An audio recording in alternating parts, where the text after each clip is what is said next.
नमस्कार मंडळी, मी वैभव कुलकर्णी. आपण बघत आहात स्वनिर्मिती. ह्या आठवड्यात 2-3 गोष्टी अशा घडल्या ज्याचा एकमेकाशी काही संबंध नव्हता तसा, पण त्या मला एका सूत्रात बांधल्यासारख्या वाटल्या आणि मला असं वाटलं की हा सरस्वतीचा संकेत आहे आणि ह्या विषयावर आपण बोललं पाहिजे किंवा काहीतरी ॲक्शन घेतली पाहिजे. त्याच्यापैकी एक गोष्ट म्हणजे नागराज अण्णाची, म्हणजे नागराज मंजुळेची जुनी मुलाखत जी 5-1 वर्षापूर्वी डॉक्टर आनंद नाडकर्णी यांनी घेतलेली होती, ती माझ्या ऐकण्यात आली. त्याच्यामध्ये नागराज अण्णा त्याच्या शिक्षणाबद्दल बोलत होता. ती गोष्ट मला खूप लक्षात राहिली त्याच्यामधली. आणि दुसरी गोष्ट अशी घडली की माझा एक जुना मित्र खूप वर्षानंतर भेटला. त्याच्या रिलेटेड काही गोष्टी कळल्या. या गोष्टी मला एकाच सूत्रात बांधल्यासारख्या वाटल्या आणि मला हा सरस्वतीचा संकेत वाटला की हे काहीतरी या विषयावर विचार केला पाहिजे आणि बोललं पाहिजे, आणि म्हणून मी आज आपल्याशी या विषयावर बोलतो आहे. म्हणजे मला खूपदा प्रश्न पडतात की खरं शिक्षण मिळतं कुठून, आणि त्याच्यावर विचार करायला लावणाऱ्या खरं तर ह्या गोष्टी होत्या. म्हणजे नागराज अण्णाच्या शिक्षणाबद्दलच्या गोष्टी आणि त्या मित्राच्या मुलाच्या शिक्षणाबद्दलच्या गोष्टी होत्या. तर ह्या 2 गोष्टींबद्दल बोलण्यापूर्वी याचं एक बॅकग्राऊंड म्हणून मला एक 6-1 महिन्यापूर्वीची एक गोष्ट सांगतो. माझे मित्र आहेत दीपक पाटील म्हणून. त्यांची ॲटोमेशन कंपनी आहे. तर त्यांच्याशी मी गप्पा मारत बसलो होतो त्यांच्या केबिनमध्ये, आणि त्यांचे इंटरव्ह्यू सुरू होते. म्हणजे काही कॅन्डिडेट्स त्यांना भरायचे होते, त्यासाठी मुलं आली होती. 2-3च होते. आधी सगळं झालं होतं बऱ्यापैकी त्यांचं. आणि मी तिथं असतानाच एका मुलाला त्यांनी बोलवलं आणि सांगितलं की येताना फॅन चालू कर. आणि ते परत माझ्याशी गप्पा मारायला लागले. त्याच्याकडे बघितलं तर तो कन्फ्यूज झालेला होता. इलेक्ट्रिकल झालेला मुलगा त्याला ॲटोमेशन इंडस्ट्रीमध्ये तो इंटरव्ह्यूसाठी आला आहे, आणि त्याला दीपक पाटलांनी सांगितले की येताना फॅन लावून ये. आणि फॅन लावताना तो कन्फ्यूज झाला. पाटलांनी त्याला 15 मिनटं वेळ दिला. 15 मिनटं वेळ घे आणि फॅन लाव. त्याला दुरुस्त वगैरे करायचा नव्हता, फक्त स्विच ऑन करायचा होता. तो फॅन आणि जे स्विच बोर्ड होता तो डिजिटल होता, डिजिटली ऑपरेट होणार, साधे स्विचेस नव्हते. त्याला 10 मिनटं वेळ लागला. 10 मिनटानंतर त्यानं लावला फॅन आणि तो येऊन बसला. ठीक आहे, आपण असं म्हणू की कदाचित त्याला त्याच्या शिक्षणात सिलेबसमध्ये डिजिटल बोर्ड वगैरे ह्या गोष्टी शिकवल्या नसतील, सिलेबस जुना असेल, आणि हे आहेच, म्हणजे स्वाभाविक आहे. पण आपण ह्या फील्डमध्ये काम करायला निघालो, आयुष्य काढायला निघालो, इलेक्ट्रिकलच्या फील्डमध्ये BE झालो. तर काळाबरोबर आता नवीन काय आहे, नवीन काय आलं आहे ह्याचं ज्ञान त्यानं घेतलंच पाहिजे. आणि ते पूर्वीसारखं तर ते अवघड पण राहिलं नाही की त्याचं नॉलेज घेण्यासाठी कुठंतरी बाहेर गेलं पाहिजे, लायब्ररी लावली पाहिजे, पुस्तकं वाचली पाहिजेत, कुणाच्या तरी तज्ज्ञाशी गप्पा मारल्या पाहिजेत, बोललं पाहिजे, असं नाही आहे ना. आपल्या मोबाईलमध्येच सगळं आहे आज. तर हे झालेलं नव्हतं. हे एक महत्त्वाचं निरीक्षण आहे. पुढं तो येऊन बसला. त्याची यांनी आधी रिटर्न टेस्ट घेतलेली होती. तो पेपर त्यांच्यासमोर होता. त्यांनी त्या पेपरमधले जे काही त्यांनी प्रश्न विचारले त्याच्याबद्दल त्यांनी चर्चा करायला सुरुवात केली. तर त्याच्यामध्ये एरिया ऑफ सर्कलचा फॉर्म्युला त्यांनी विचारला होता, जो त्याला सांगता आला नव्हता. एरिया ऑफ सर्कल, वर्तुळाचं क्षेत्रफळ कसं काढायचं त्याचं एक सूत्र असतं, ते त्याला सांगता आलं नव्हतं एका BE इलेक्ट्रिकल झालेल्या मुलाला. दुसरी गोष्ट, ठीक आहे, मॅथमॅटिक्स एखाद्याचं नावडता विषय असू शकतो, पण नाईलाजानं घ्यावा लागला आहे, त्याला इंजिनिअरिंग करायचं आहे, तर ओके, तो विषय पण बाजूला ठेवू. अजून 2 बेसिक प्रश्न होते. सिरीजमध्ये वायरिंग कसं करायचं आणि पॅरलल वायरिंग कसं करायचं, त्याचा डायग्राम काढायचा होता, म्हणजे जेणेकरून त्याच्यामधला फरक लक्षात येईल. आता हे तर इलेक्ट्रिकल इंजिनियर व्हायला निघालेल्या मुलासाठी, तर कुठल्याही इलेक्ट्रिकल इंजिनिअरसाठी अत्यंत बेसिक प्रश्न आहे ना हा. ह्याच्यापेक्षा सोपं काही असू शकत नाही. मी इलेक्ट्रिकल इंजिनियर नाही आहे, मी इंजिनियर पण नाही आहे खरं तर, पण एक सर्वसामान्य माणूस म्हणून ह्या गोष्टी मला माहिती आहेत की सिरीजमध्ये वायरिंग कसं करायचं. म्हणजे आपण घरच्या घरी काही गोष्टी करतो, बल्ब लावतो, काही गोष्टी वायरिंग करतो, तेव्हा आपण त्या करून बघितलेल्या असतात आणि आपल्याला ते माहिती असतं. तर तसं तेवढं मला माहिती आहे. त्याचा डायग्राम काढायला सांगितलं मी काढू शकतो. πr² हे एरिया ऑफ सर्कलचं सूत्र मला माहिती आहे. पायची व्हॅल्यू 3.14 किंवा 22/7 ही सुद्धा माहिती आहे. ह्यासाठी मला इंजिनियर व्हायची गरज नाही आहे. पण जो BE इलेक्ट्रिकल झालेला मुलगा आहे आणि त्याला ह्या अत्यंत बेसिक, ज्या खरं तर 5वी ते 7वी गोष्टी असाव्यात, ज्या त्याला येत नव्हत्या, ह्यातलं दुर्दैव बाजूला ठेवू. म्हणजे खरं तर त्याचा दोष नाही. एवढं कमी ज्ञान असलेल्या मुलाला इंजिनियर कुणी केलं, म्हणजे कुठल्या कॉलेजनं केलं, कुठल्याही विद्यापीठानं त्याला सर्टिफिकेट दिलं, कुठल्या बोर्डनं सर्टिफिकेट दिलं, त्यांच्यावर विचार करण्यासारखी गोष्ट आहे. कसं दिलं, म्हणजे ठीक आहे, खाजगी असेल, भरमसाठ फी भरली असेल, डोनेशन दिलं असेल म्हणून सर्टिफिकेट देणार, असे इंजिनियर येऊन बाहेर काम करणार. अत्यंत अंतर्मुख करणारी गोष्ट होती माझ्यासाठी ती. त्याच्यावर मी फेसबुकला पोस्ट पण लिहिली होती त्यावेळेला. ठीक आहे, तो एक मुद्दा बाजूला ठेवू.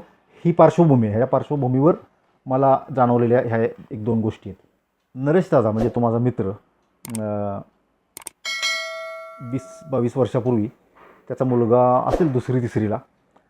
तर शाळेमध्ये अत्यंत ढ कॅटेगरीतला, म्हणजे शिक्षकांनी पण सोडून दिलं असतं की जाऊ दे ह्याला नकोच शिकवायला, त्याला शिकायचं नाही तर कशाला, त्या कॅटेगरीतला. शाळेला शक्य तितक्या दांड्या मारणे, शक्य तितकं अभ्यास चुकवणे, म्हणजे लेक्चर म्हणजे मराठी शाळेत काय असणार तर ते चुकवणे, ते सोडून पळून जाणे, लेट जाणे, शाळेतून लवकर काहीतरी कारणं काढून येणे, परीक्षेला सतत नापास होणे. म्हणजे 2रीत त्यानं 2 वर्ष काढली आहेत, 2रीसारख्या वर्गात 2 वर्ष काढली आहेत.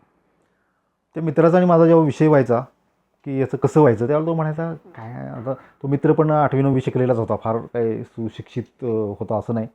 म्हणलं की 7वी-8वीवर माझ्या एवढा शिकला तरी भरपूर आहे, त्याच्यानंतर आहे शेती, जनावरं घेऊन द्यायची, ते करेल असं काय. त्यांना पण फार काय त्याचं टेन्शन नव्हतं. पण एक होतं त्या दाद्याचं, त्या मुलाचं नाव दाद्या, की त्याचं स्माईल खूप छान होतं. त्याचे दात असे एका ओळीत मक्याच्या कणसासारखे होते, पांढरे शुभ्र, आणि त्याचा असा थोडासा काळा रंग होता, आणि काळ्या रंगामध्ये त्याचं स्माईल आहे ना ते खूप छान दिसायचं उठून, त्याचे पांढरे शुभ्र दात वगैरे. ही एक त्याची खूप चांगली गोष्ट होती आणि ती माझ्या लक्षात राहिली होती. आणि हे त्याचं ढ असणं पण लक्षात राहिलं होतं. त्याच्यानंतर मोठी गॅप पडली 20-22 वर्षांची, आणि तो मित्र भेटला. गप्पा मारताना म्हटलं अरे दाद्याचं काय चाललं आहे, तर म्हटला दाद्या एका कंपनीत मॅनेजर आहे सध्या. काय, मला धक्का बसला, मॅनेजर आहे.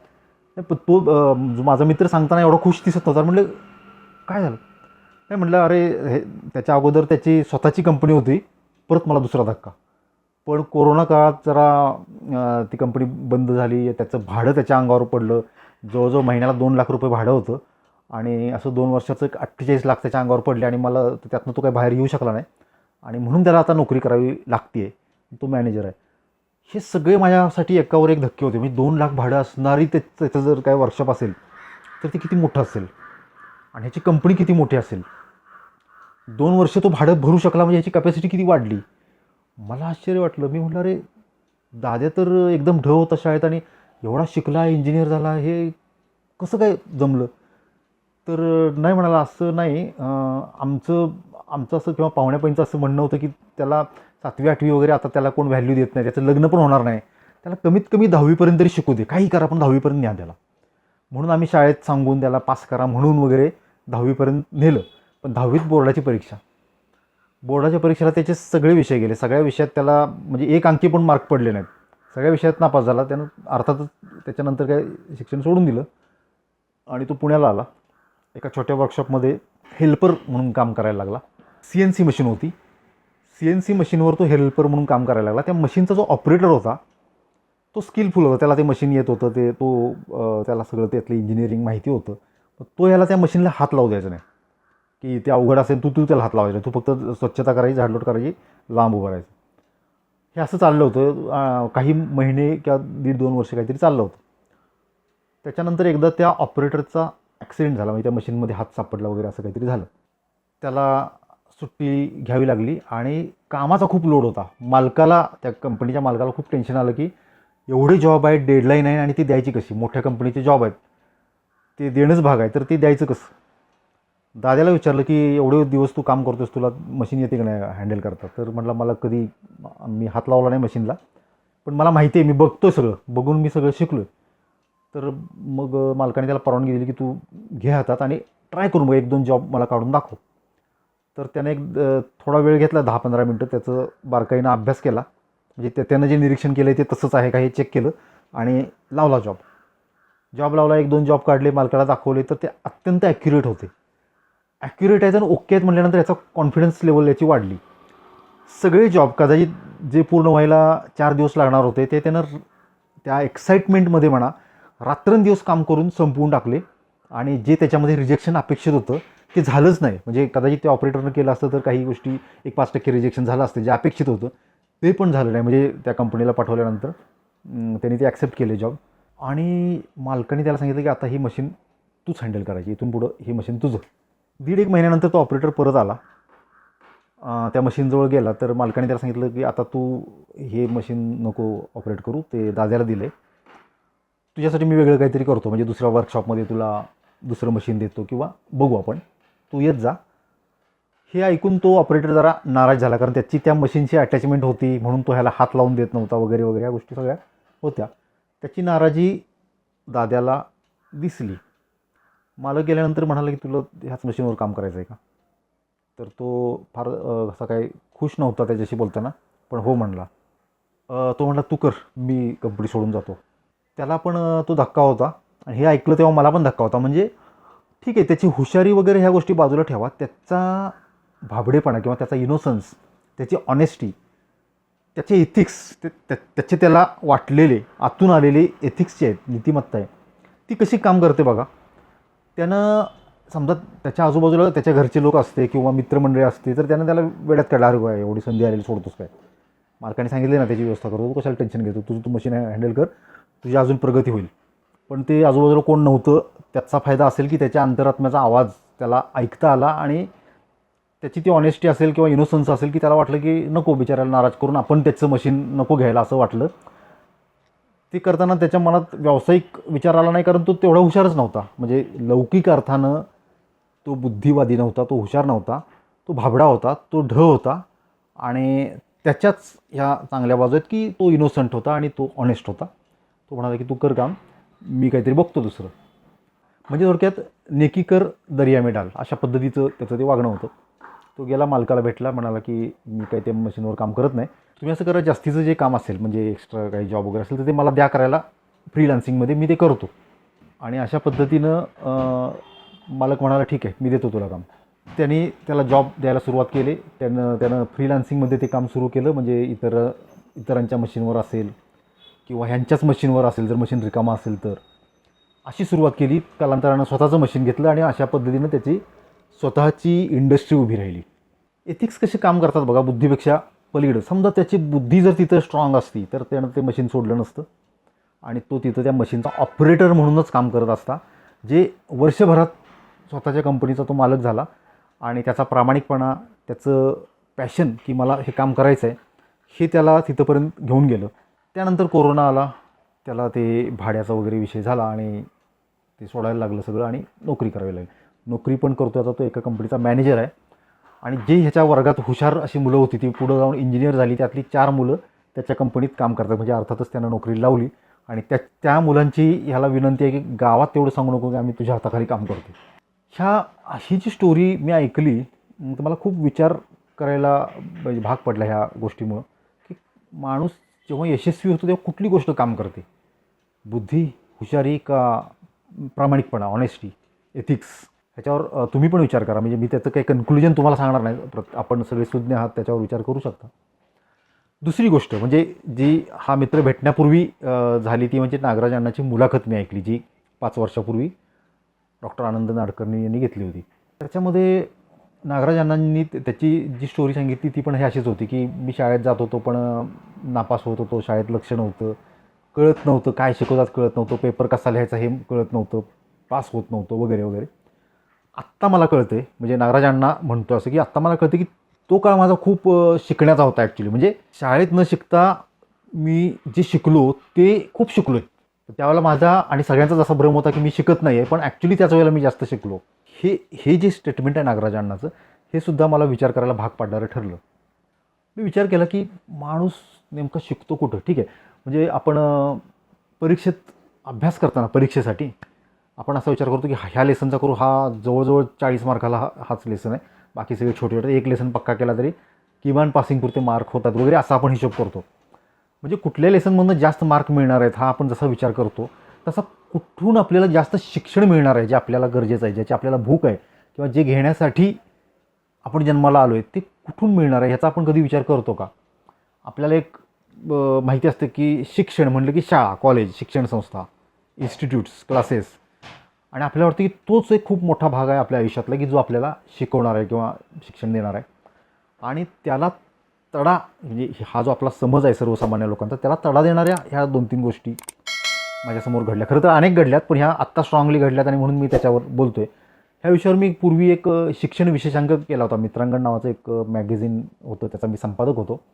तिथं एक शिक्षण विशेषांक मी केला होता ह्याच विषयावर. त्याच्यामध्ये होम स्कूलिंगचा विषय घेतला होता. डॉक्टर एस बी मुजुमदार सिम्बायोसिसचे संस्थापक, त्यांच्याशी खूप बोललो होतो त्या विषयावर.